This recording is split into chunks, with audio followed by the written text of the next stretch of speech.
All right. Hello, everyone. I know that we have an audience online, so we're going to wave at you over there at the camera. And feel free to let our session facilitator know if you cannot hear us or if we need to speak up or anything like that. So I'm Anna Olsson. I'm Assistant Vice Provost at CTRL, and I'm also a Fulbright Scholar Liaison here at AU, and will be helping to facilitate this session. And I'm going to let Priya introduce herself as well. You. Hello, everybody. I'm Priya Doshi, Associate Dean of Faculty and Inclusive Excellence.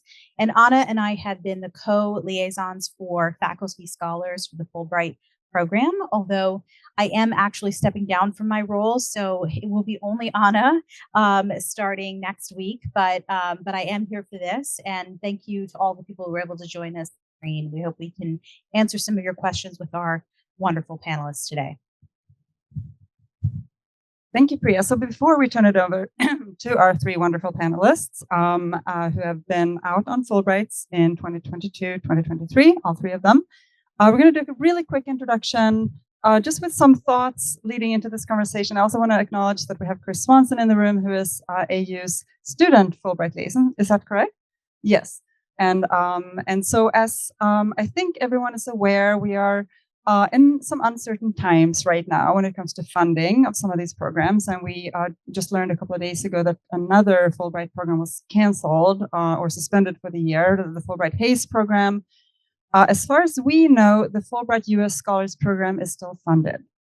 And so, of course, there's no knowing whether that will remain true. And so what we do want to do is encourage you to think about this as a possibility, as long as it is a possibility, and will support you in your pursuing, preparing applications with all that means, and very much hoping that this program will remain funded.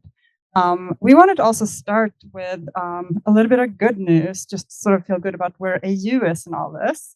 And I just have to walk over to computer with a presentation because the clicker doesn't seem to work. Oh, there you go. It came up.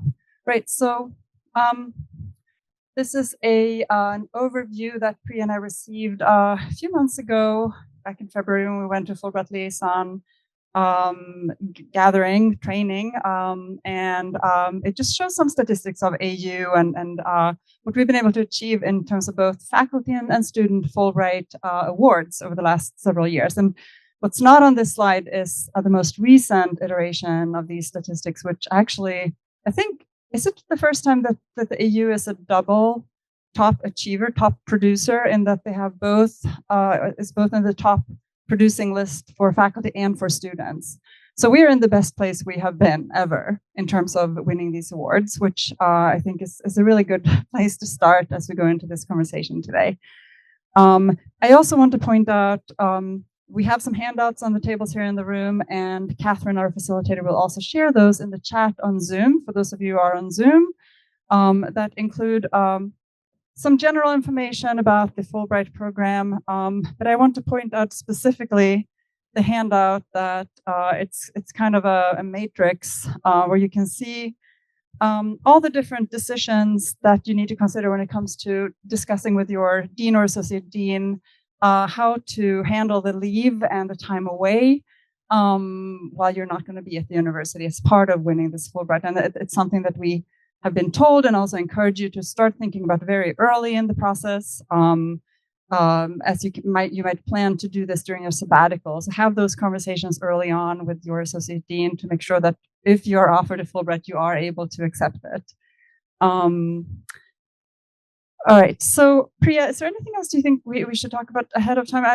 I think the main thing is we are here, I will be here to seek out answers to questions. There's one more important resource I want to share with everyone, and that is the Fulbright Association, which has nothing to do with the formal Fulbright organization, but it's a nonprofit organization that consists of alumni like yourselves of the Fulbright program. And they have a website up that is a really, really helpful resource right now, where they keep updating the situation and providing resources for who you can still contact at Fulbright if you have questions about your application, what the status of the funding is. Like, they update this page I think several times a week. And so that's a really good place to go. Catherine will put that link in the chat as well. For those of you who are in the room, we will send a follow-up email with a link to that website as well. With that, I want to go ahead and move on to our first presenter. So I'm going to go back quickly here so we can take a look. So Boaz Atzili, welcome. Boaz is a professor in the School of International Service and was a Fulbright Scholar in India in 2022-2023. And Boaz is going to share everything about his experience leading up to that year abroad and including the year abroad. And we can do questions at the end, or we can do them after each presentation. So it's entirely up to the room and the Zoom room. So go ahead, Boaz.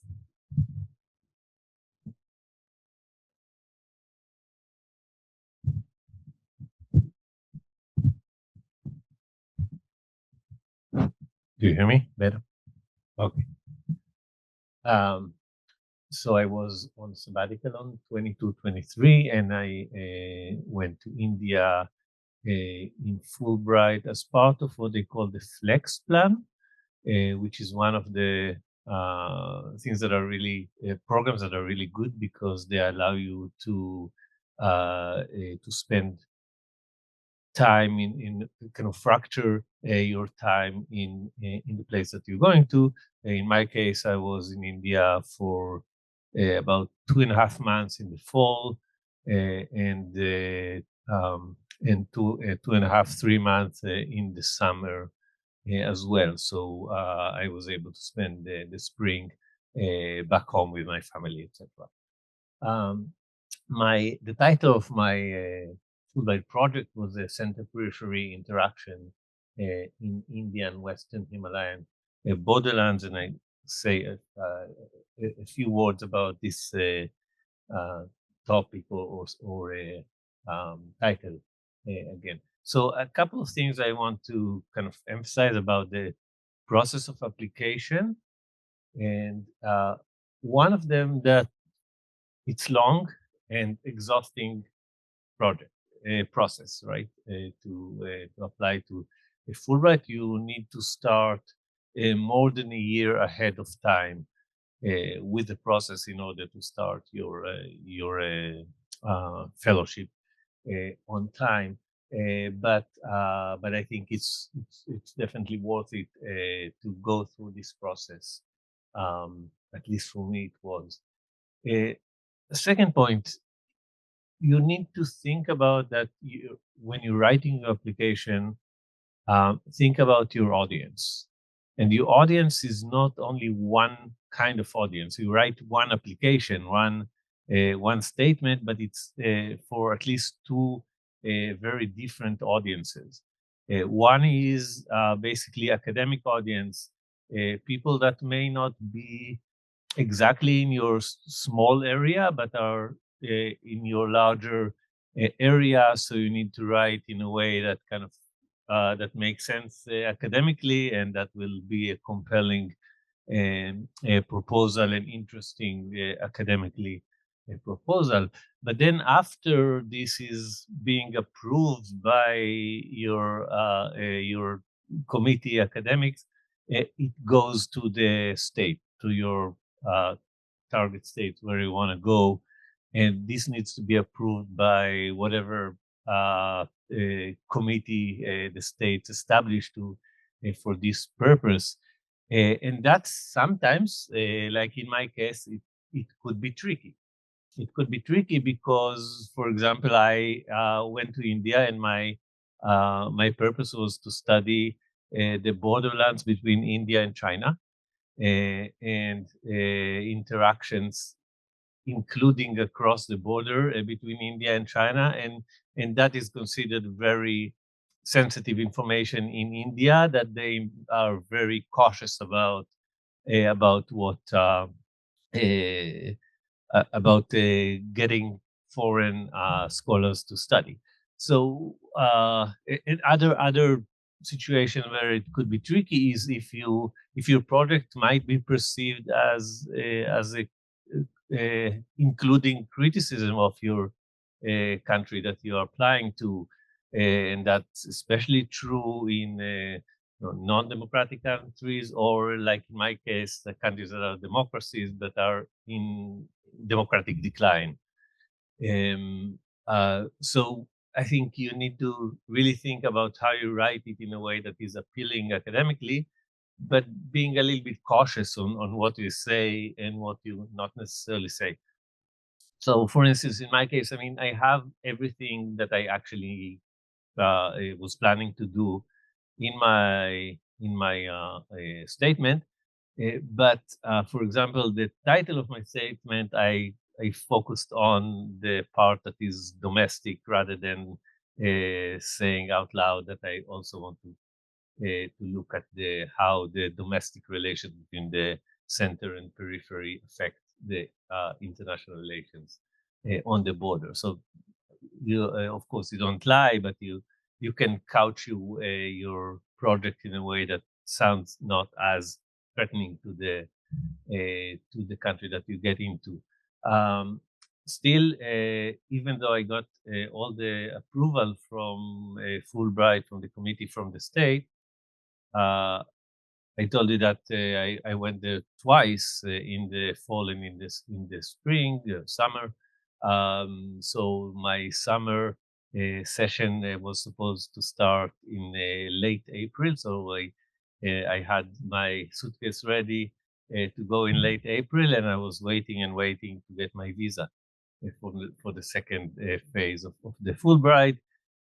And the visa did not come, and I went to the embassy several times and I talked to people and said, well, maybe we have some questions, more clarifications and all that, because this was a proposal to study something that is kind of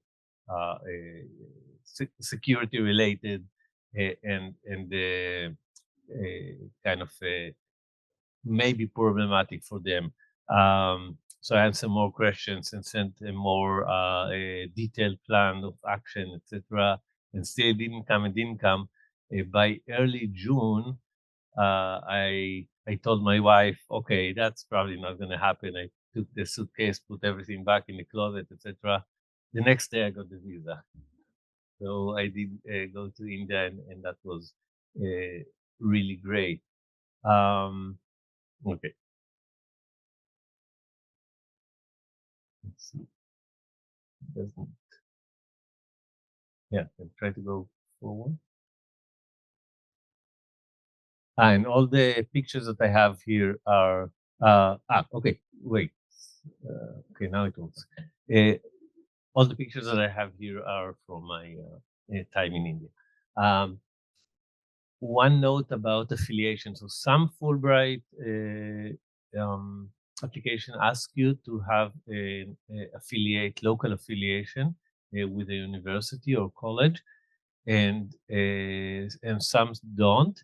In my case, I needed to have an affiliation, and that turns out to be something really good, actually, because the one thing you can think about it is not just the formality of having an affiliation, but basically a start of your research. It's an inroad into the country, especially like in my case, it was a new area. I study borders and borderlands, but in other parts of the world, mostly. So India was a new area, and I didn't know much about. So that was a wonderful opportunity to interact with local scholars and to learn from them. And that started from my need, basically, to get affiliation with the institution. Okay. Maybe a little bit hard to see in the slide, but this one is about handling the bureaucratic maze. So there are two bureaucratic mazes. One is that of Fulbright before, while you're applying and before you start your application, and a little bit before that. And it looks very complex, but my experience at least was that the Fulbright team, both here and in India, really helped me a lot, and that was really going smoothly because of that. I don't know how much this will still be the case with all the firing and all that that's going on. I hope it will. In particular, I want to kind of mention that the people in India, the Fulbright team in India himself, were so helpful. When I got there, first they got me a hotel for the first week when I was looking for an apartment in Delhi. They connected me to a local real estate agent that helped me to find an apartment. They connected me to basically a graduate student that was assigned to me as what they call a facilitator that helped me to get around, because there's a lot of different things that you don't know and that work differently. You know, how to get a SIM card that will work on my phone, how to withdraw money from the bank when it doesn't recognize your credit card, all sorts of different stuff. And in particular, because I got COVID in the second year in India, and I had to be, 10 days isolation in a place that you don't know anybody, and you don't have anybody to talk to. The Fulbright team was extremely helpful in that. Connected me to a doctor that gave me prescriptions, etc. So that was really, really good. And the how to see that. The second note about bureaucracy is it would not happen everywhere. I guess the experience might be different if you go to Vienna or Paris, but at least when you go to more the developing world, bureaucracy can be really hard to navigate. And if you think the AU bureaucracy is bad, try to go to Indian universities. The amount of paperwork you need to do just as a kind of visiting scholar that doesn't require anything from the institution is quite amazing. But again, it was worth it in the end.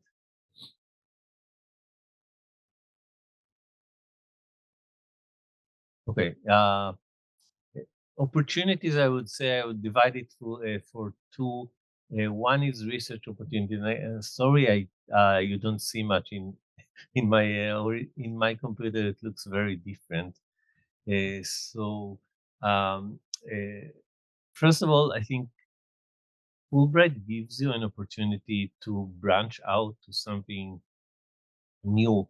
In my case, as I said, I study borders and borderlands, but I didn't study India in a serious way before, or the Himalayan borderlands.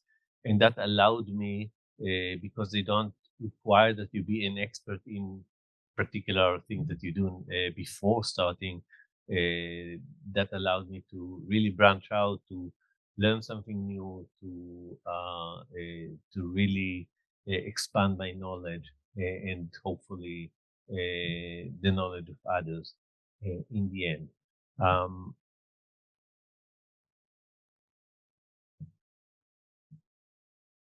Like any extended field research, it gives you a lot of time. It's not as much time as we think, because everything takes much longer.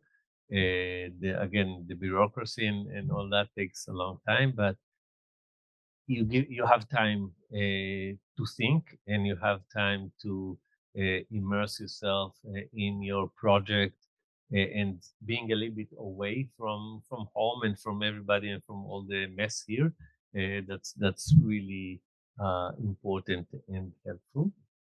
Um,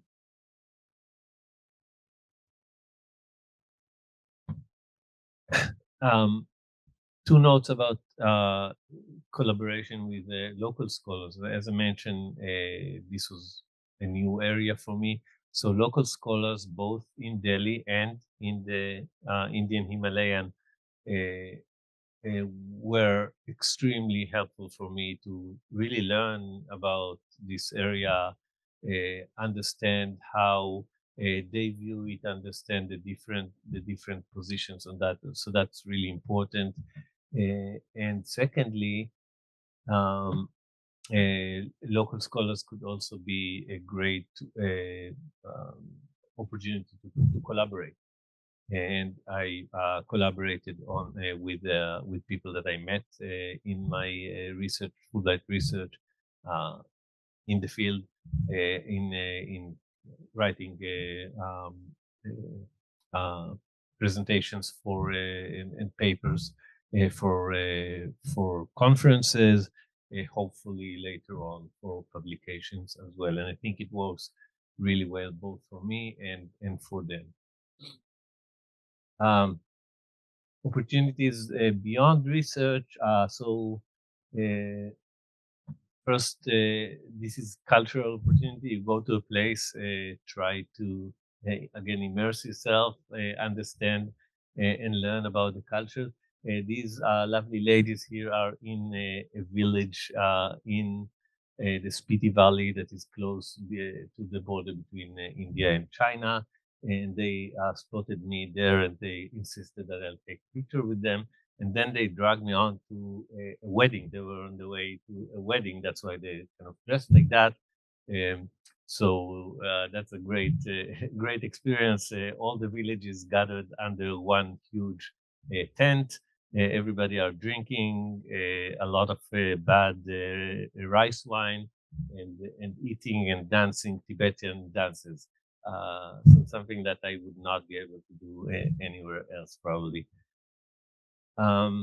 Connect with other Fulbrighters is really a great way to learn a lot about the country you're going to, and other Fulbrighters are on all levels. So there were other scholars, and there were graduate students that are doing their projects, etc.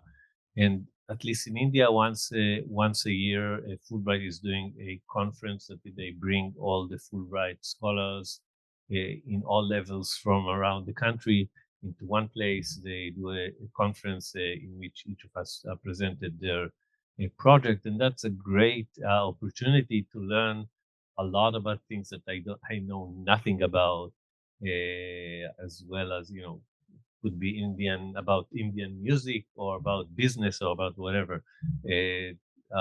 Not something that you get in the conferences that you go to usually here.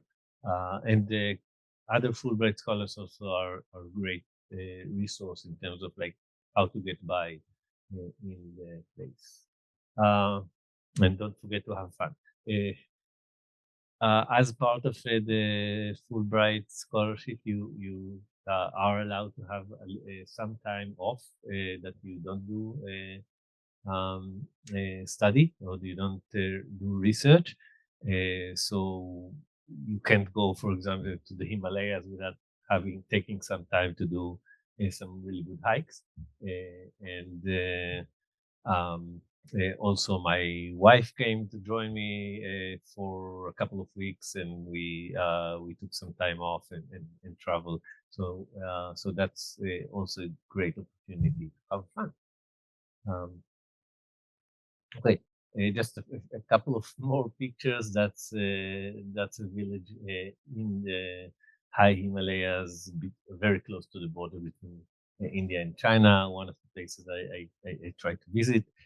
That was very tricky to get permits to go actually close to the border, but in some places I was able to do that. Some other pictures of my time in the Himalayas, in Ladakh and in Himachal Pradesh. And that's all. Thank you, and looking forward to hear if anybody has questions later on. Thank you so much, Boaz. We could see if there are any questions right now. Otherwise, we'll move to our next presenter, which is Claus. And Annie spent a year in Japan and is a professor in the Department of Anthropology. Does this one work? Yeah. Thank you. I am probably going to be a little bit more concise because Boaz raised some of the things that I was going to mention as well, so no need to repeat them. I'm an environmental anthropologist, and actually, this is the second Fulbright that I was lucky enough to get for my dissertation research. I also was funded by Fulbright. And so I, as an anthropologist, really appreciate the mission of the program, which has to do, of course, with cultural exchange as well. And one thing that I'll say about just the application process is, you you are kind of invited to lean into some of that cultural exchange stuff, I think, in the way that you write about your interests and why you want to do a Fulbright. For example, in my case, one of the reasons I wanted to go to Japan on my sabbatical was to bring my son, who at the time was 4. And so I included that in my personal statement. That's not something I did for any of the other grants that I applied for, of course. And so I think that that's something that they are also interested in knowing a bit more about. So I think it's important to mention that. In terms of like the Fulbright as a good grant to get for research, it's one of the great ones, in my opinion, because there's very little bureaucracy once you get the grant. Like, you don't need to submit receipts. You don't need to be following up with all sorts of detailed things like with an NSF or other ones that you might get for doing research. It's very competitive, but there's little administrative labor that you have to do. There's also, as Boaz mentioned, really great in-country support, which is super helpful. I think there are circumstances were probably a bit more challenging than right now, because they were still in like COVID times when I was in Japan. Like, only after we left did they stop masking. And so that was kind of extreme in Japan. They took things very seriously for a long time, but there were some ways in which I needed some help navigating bureaucratic things that I otherwise might not have had trouble with. And the in-country office was always very willing to help me, even if they didn't know the answers. I felt like they were very supportive, and so that was really great. I have a note here that I don't want to forget to mention, which is taxes. A third of my Fulbright in the end was taxed. And so just heads up, that's something to know about. They can't give you any advice about that, but that's a significant amount of money. Okay, so what I did, I was in Japan for 7 months. I did research with chefs and home cooks and with sustainable seafood advocates. And I spent most of the time, we were in Tokyo. The Fulbright office read my reports. I did reports every 2 months as they requested, and they read them, and then they made suggestions for me based on what they were reading, which was really amazing. So they connected me to previous Fulbright scholars, other alums who were working in the field that I was interested in, which was, I thought, really wonderful. They, in the in-country office, I think they usually have a lot more activities, but again, COVID was still a major player. But they, when I was doing my Fulbright for my dissertation research, I was very remote and I was unable to attend any of the events that they had organized, which were mostly like centralized in Tokyo or in other big cities.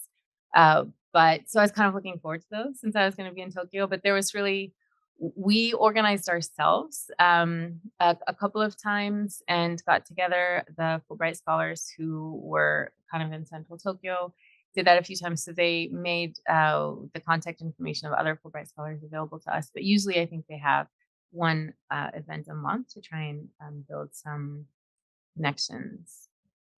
One other thing that was interesting to me that I wanted to do was to take advantage of some of these local, like as in I was in Japan, so local travel in Asia opportunities. And so they had a program whereby you could apply and get funding to be sent to another country. There are specific countries.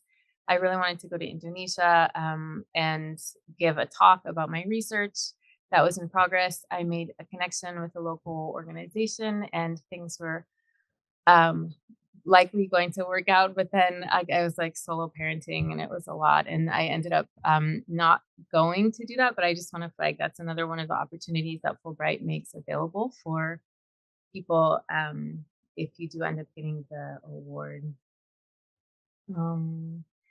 So I wanted to say a couple of things about applying. applying, obviously, if you're listening to this or watching it, you already are reaching out to people, but talking to alums is a really great way.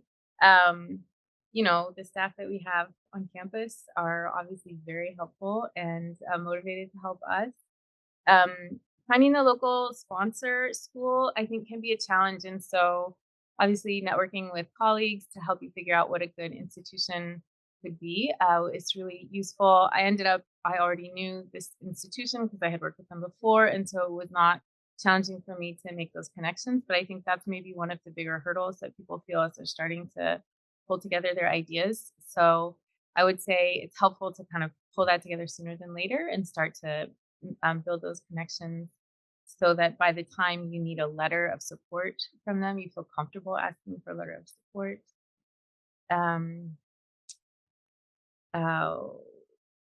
Some people need a language evaluation. In my case, that's necessary for Japan.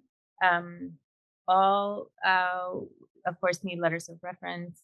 And so thinking about those things, of workshopping drafts, I've had many conversations with people who are interested in doing the Fulbright, but just want a little bit more, they want to kind of think with someone about what makes sense for this specific application, and workshopping those drafts is always really useful. And then the last note I have is just echoing what Boaz said. It's academics who will review this. So you kind of need to produce something that is has some kind of intellectual merit that's clear to people, but it doesn't have a lot of jargon, because you aren't necessarily going to be having readers who are in your field. And then in country, it really depends on who you get. Definitely not academics in general. The office in Japan is, there are very few people who have an academic background. They're much more in like development or business, tends to be who those people are. So making it accessible is, I think, extra important. Yeah, I guess the only other thing I want to say is this had a big personal impact for me, obviously taking my child there. I put him into regular Japanese preschool, and he loved it. And now he knows Japanese and he loves Japanese culture, and we eat Japanese food all the time. And so it's really, I think, had a huge impact on his life. And so that's really great. That's all. Thank you, Annie. And with that, we move on to our final presenter, Rebecca Hamilton from the Washington College of Law, who spent a year in Malta. Yes, and I should say I was actually there in 2024, but I've got a lot that is echoing, and so I'll try not to be repetitive. But some things that I think were distinct to my experience that might also be useful to highlight. So the application process is long and arduous is certainly true. So I was looking back. I started my first kind of thinking this through in spring of 2022 in order to end up in Malta in January of 2024. And, if you're in the position that I was in spring 2022, it's like there's a whole world available. It's sort of extraordinary, the breadth of the Fulbright. And so the first conversation for me, and it was planning for my sabbatical year, and we were determined to do this as a family. I've got 4 kids, ranging from, at that time, 6 to 10 years old. And so there was a conversation to be having first as a family about what could we actually think we could pull off and that would work for us. And then after that list got narrowed down, it's then, okay, so academically, what makes sense for what I'm trying to achieve professionally? And I really wanted to extend the work that I do in international law to embrace climate and environment more generally. And there was fascinating developments happening in the international law space led by small island developing states. And so that was what I was sort of scanning for. But I didn't have the pre-existing relationships in those spaces because it was a new area that I wanted to bring into what I was already doing. And so the big barrier that I faced initially that I think could have just stopped me moving forward with the process was requiring the letter of invitation, the affiliation, because I was having to send those requests out cold. And it is purely, I think, the incredible good luck that happened that I hit someone at the Institute for Islands and Small States in Malta who was just incredibly responsive and willing to take a cold call from an American academic in a different, there were no lawyers in the Institute for Islands and Small States, so they were willing to be open to that conversation. And I got on Zoom with the head of that program, and it became very clear that this was something that could work. But I think, that it could have very easily gone a different way at that point. The other thing that was helpful in that early kind of application period was all of the webinars and office hours that Fulbright puts on. And I think it was that led me to understand, to your point, that Fulbright really do understand this as not just a academic exercise. There is a cross-cultural communication piece of this that is really, really important, and relationship building. And it gave me, I certainly wrote my application very differently than what I would have otherwise written it, thanks to attending those office hours and those information sessions. So I would say the most challenging part of this entire sort of from where to go process for me was after submitting my application, the waiting period. It felt inordinately long. And it's because, they're doing a huge number of applications from all around the world. This is not you should be faster at all. But it was just because I was trying to do this with a family, it wasn't until the maybe April or May of 23 that I got any sort of, I had got through the first step of the process, but I had no final determination. And I had applied for the entirety of academic year 23-24. So we were thinking in sort of May, what are we doing with our kids in the fall? We have no idea. Are we supposed to be re-enrolling them in their DC public schools? Or could we be somewhere completely different? So that was challenging through that waiting period. And then the other thing that I didn't know in advance, that we managed to make work, but I think it would have been helpful if I had known, is that what you apply for, the length of time you apply for is not necessarily the length of time you're awarded. So I was applying for my full sabbatical year. What I was awarded was 6 months. But that then again meant that in May, I suddenly had to figure out what were we doing in fall. And the other thing, just to be totally upfront, is it's less money than I anticipated. And I don't know if that was just I hadn't absorbed the details enough, or there was also part of it. There was a narrative in my head of the Fulbright is so prestigious, right? And people are so excited when they get it. I sort of thought it would cover more than it did. Now, all of that said, you figure out ways around it, and it's completely worth it. But those were things that would have been sort of helpful to know in advance rather than hitting them for the first time. Where my experience is maybe a little different from you guys is that Malta is tiny and they don't get a Fulbright scholar at all every year. So there certainly weren't other Fulbright scholars there. There's not that kind of inbuilt institutional piece on the island. And for me, what that meant was that it was extra important that I had the institutional affiliation, because instead of it being sort of Fulbright in Malta that was helping me navigate all of the new bureaucracy and trying to figure out, housing and schooling and everything else, it really was my host institution, and they were incredible. I mean, just extraordinary.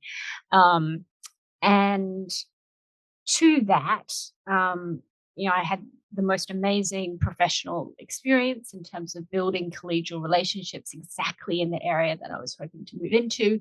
I remained the only lawyer on the team. I was with economists and anthropologists, and got to travel with them. We presented our research in Antigua and Barbuda at every 10 years, the UN has a small island developing states conference, which I had dreamed of going from here, but had no connection to. And so then, thanks to the Fulbright, was able to go and actually present the research with this collaborative team. And so I think it sort of truly embodied what I understand the purpose of Fulbright to be in terms of those cross-cultural relationships, and it continues going forward. So I now have a new faculty member that is joining the law school in the fall that I've already brought in on a collaborative project. We just had a panel proposal accepted for a conference that we're doing with the Malta team and some others in October.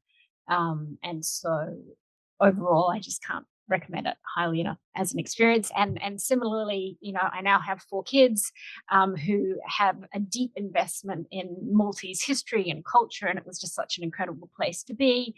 And it gave us the opportunity also to explore the region in ways that we couldn't have done from here. Thank you all so much.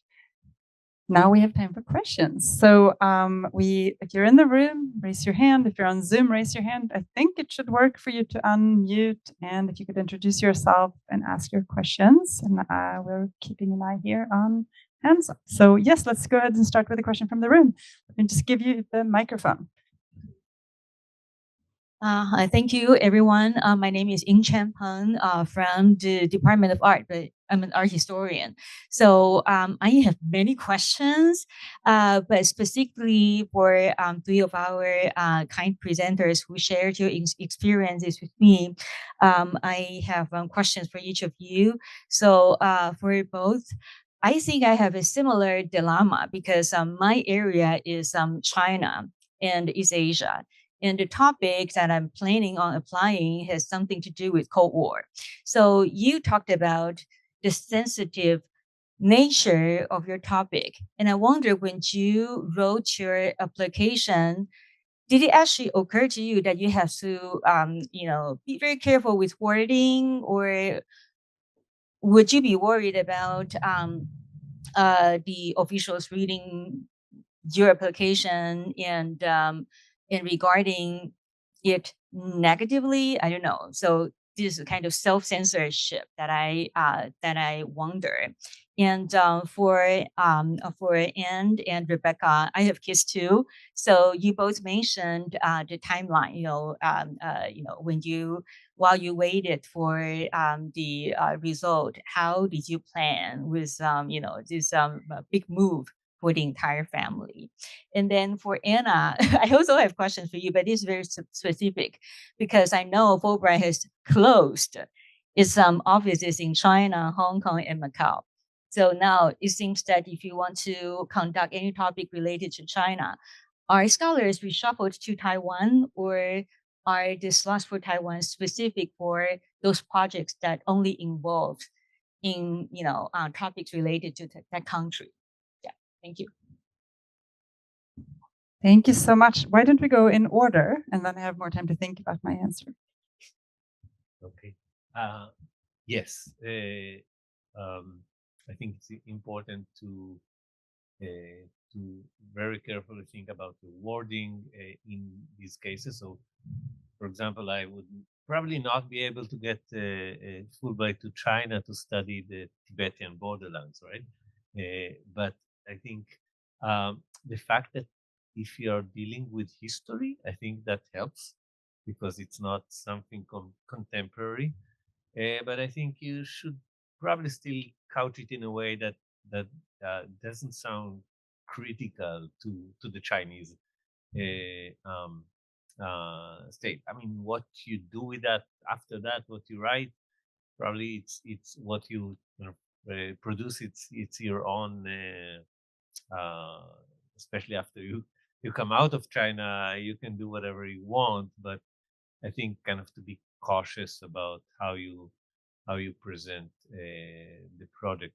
And I have one note about, you ask if you have to be doing the study about the place that you are. So first of all, Taiwan is a good compromise, because you are like in what is historically part of China, and you can still be doing that. But in general, I think there is no requirement that your project will be about the place that you apply to.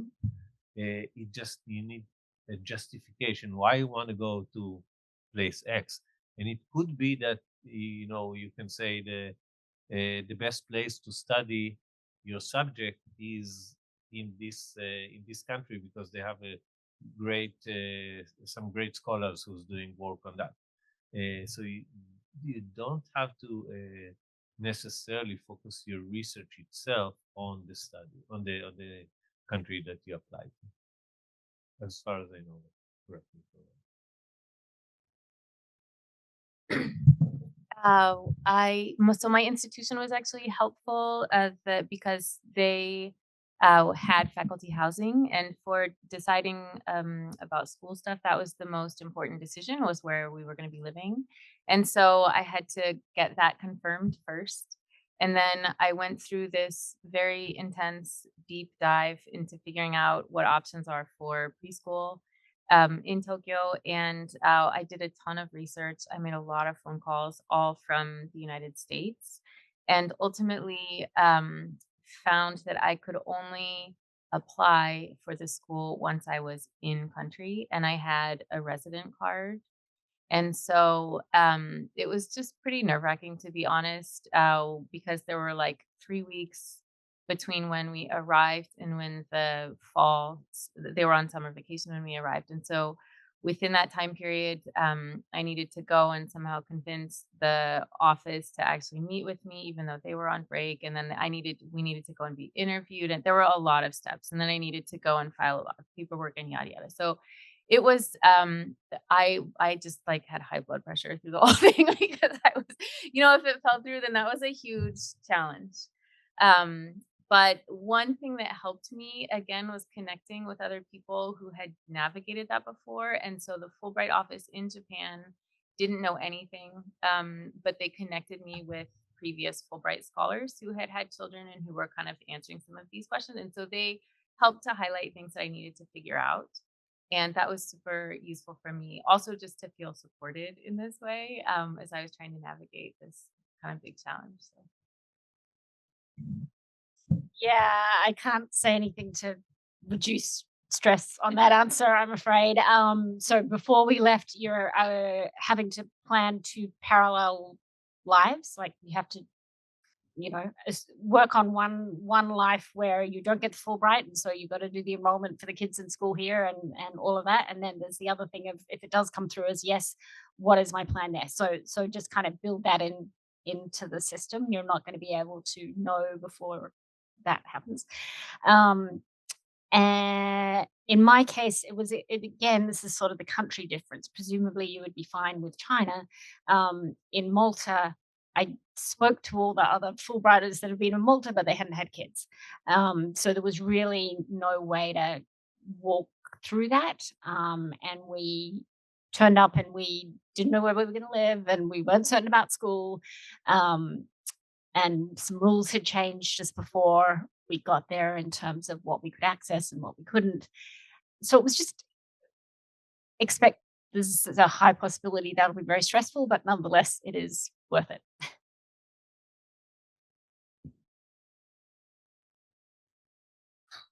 I heard in mid-March. Yeah, mine was later, but it was maybe late April. I want to even say May. But again, that may have been like Malta had not had a U.S. scholar for a bit. My friends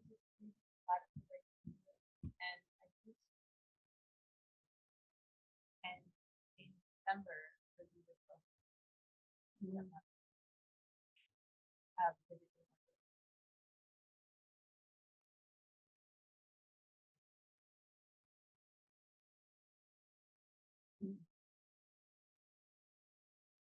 Don't be discouraged. Don't be discouraged. The don't didn't make it into the microphone, I noticed. So be discouraged.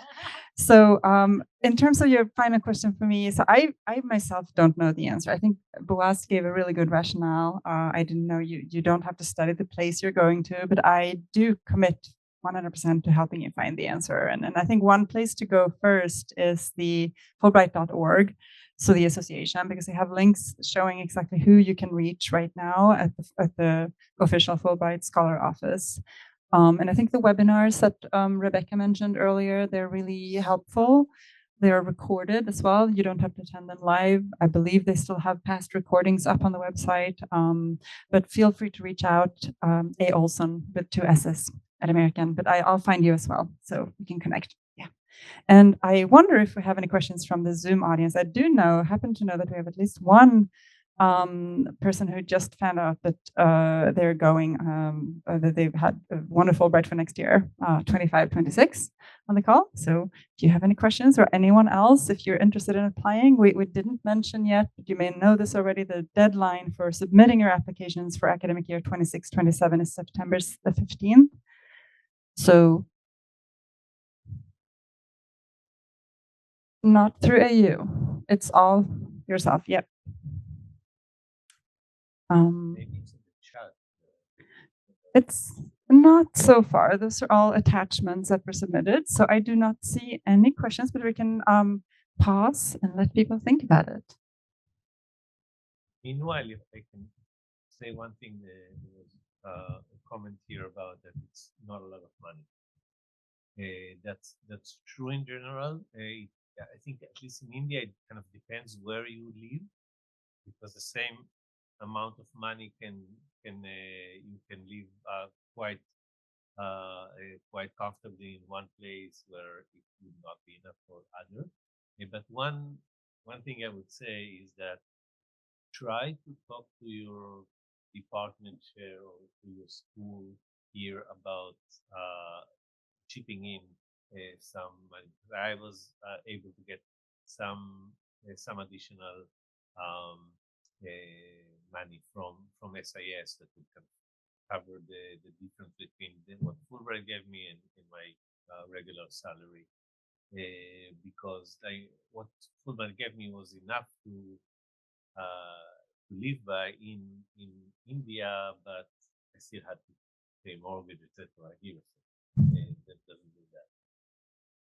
So much. Thank you so much, Boaz. That's a really important point too, that you can find information about what kinds of questions you can ask in that matrix handout that we attached. But it is something that we've been told as well, Priya and I, that sooner you can start talking to your associate deans, your departments, the better, and that there's no unified policy at AU. It's unit by unit, but that you can negotiate and see if they can top up your salary so that you don't have to go into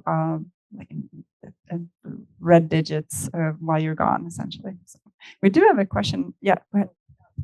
I would just add to that obviously aligning it with a sabbatical is a really good way to go about it. But if you're term faculty or continuing appointment faculty who are also eligible for Fulbright and you don't have sabbatical, that may be something that needs to really be negotiated and discussed in advance with your academic unit to find out what's possible there.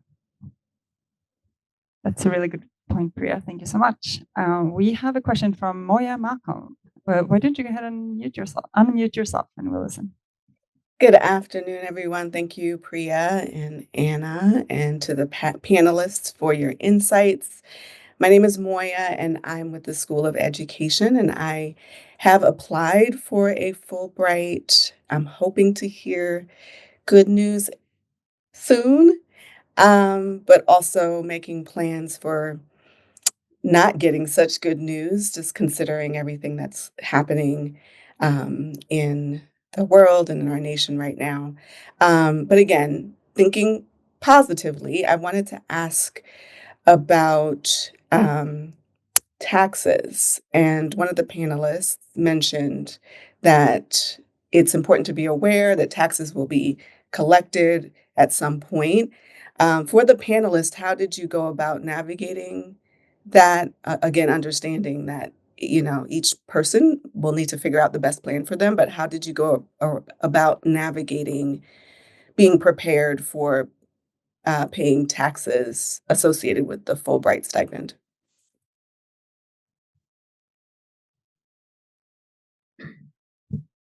I did not know what was going to happen. I looked actually online before going. I tried to figure out what that would look like, but it depends on how I think the government categorizes it and I think they categorize it mostly as income.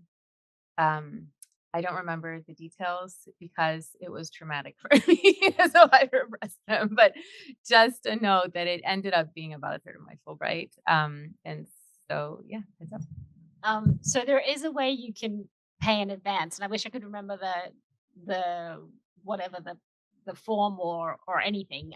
But I started chipping away in advance at putting sort of a down payment on what I thought the taxes would be from the beginning of the year, so that made it a little less traumatic. And I can add to that, Chris just helpfully pointed out that the IRS website has a section on Fulbright grants where you can also read more about this from the government perspective. Thank you. Just having that heads up is really, really helpful. And I appreciate the insights that y'all have shared. Thank you. Yep. Any other questions from the room, from the audience?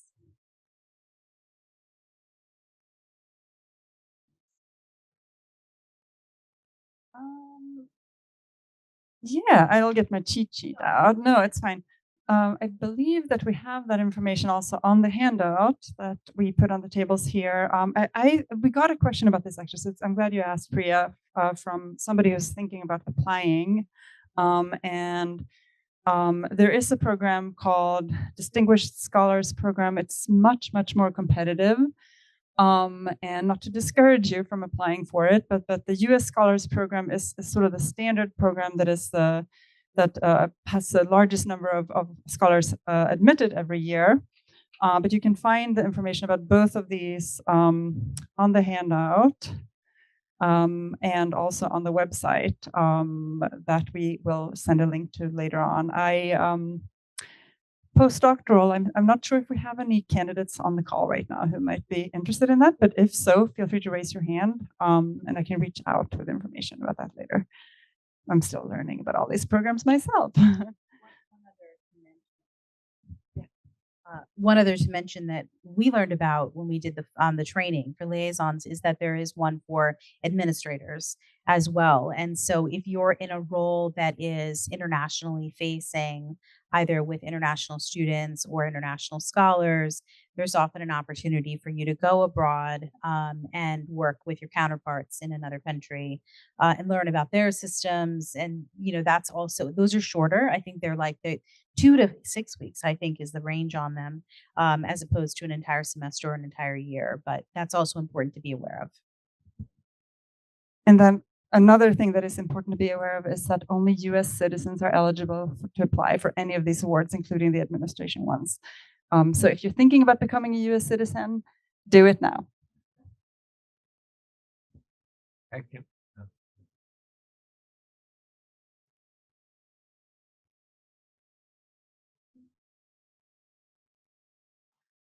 Yeah, thank you. So again, my last question is about the timing. So what if you received a scholarship between your sabbatical? So then do we have to negotiate to say like move our sabbatical ahead, or are we still eligible for our next sabbatical?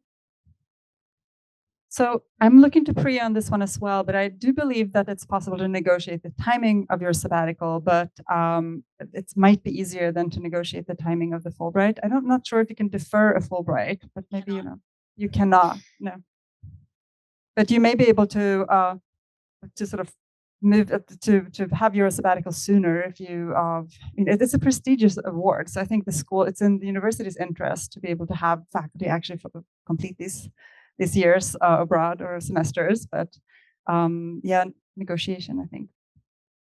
Yeah, again, I think it's really important from the outset, if you're thinking about applying, to have your early conversations with the associate deans and deans in your school to understand what kind of support is available to you given your particular situation and what it is you want to study. Because I think if you're able to sow those seeds early, and I'm sure you all can attest to this, you're much more successful. The last thing is you want an unpleasant surprise where you've done all this effort, you've won a Fulbright, and then there isn't any way for the institution to be able to let you go or to be able to make up a salary difference, for example. So I think that what we had heard from the folks at Fulbright was really have those conversations early, often, and transparently, and see what kind of agreements you can form prior to or concurrently with your application process.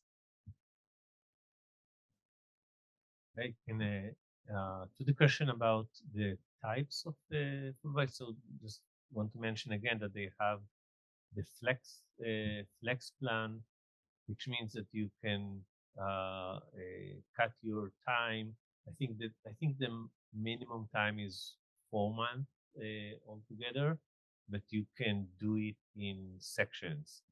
So, for example, if you only have a sabbatical for 1 semester and it's in the fall, you can take 3 months in the fall and then 2 or 3 months in the summer, adding to that. So that kind of adds more flexibility to plan with your sabbatical and your situation. That's great. Thank you so much for sharing that, Boaz. I had another question for those of you that brought children abroad with you. How did they manage in terms of the number of family members who wanted to be with you on that Fulbright? I mean, was there a way that Fulbright or your in-country partner in Fulbright helped you to find the right accommodations and situations for bringing kids with you, for example, or partner with you? Yeah, I mean, I'm sure this is country dependent, right? So in my case, no, because no one had done this before. Yeah, but I think that's probably different if you're in a bigger country where they've already had Fulbright families through. Yeah, I think in Japan there was a cutoff. Like I could have some support from my dependent. That was like monthly support, but with the minimum time that we needed to be there was 7 months. And also they didn't supply the plane ticket, for example. So there were some things that were made available to us and others that weren't. Yeah. Yeah, I should say there was. Sorry, I was meaning in terms of like helping figure out the logistics of it. But there is a dependent stipend if you're in country for a certain number of time. Although from memory, I'm not sure if it extended to 4 kids. My memory is we had too many kids for each of them to get that stipend. But either way, there's something. I think actually another good resource is to just look up, and I can help with that as well, who at AU has potentially won these awards for a specific country that you're interested in applying to go to, and connect with them, both about what it's like to be Fulbright, what the local support looks like in that country, and maybe also to get some help with your application or just have somebody look at it. I believe the Fulbright Association, so the Alumni Association, the link we shared in the chat earlier, is also a place you can connect with non-AU scholars who have been in specific parts of the world you're interested in going to as well. So, hello, Sean. So we still have time, yeah, if there are any other questions, now is the time. For those of you who are here in the room, we had allotted some time for a small reception. It will be very small, but we have coffee and cookies here. And I did want to actually ask Chris, is there anything you want to share in addition from your perspective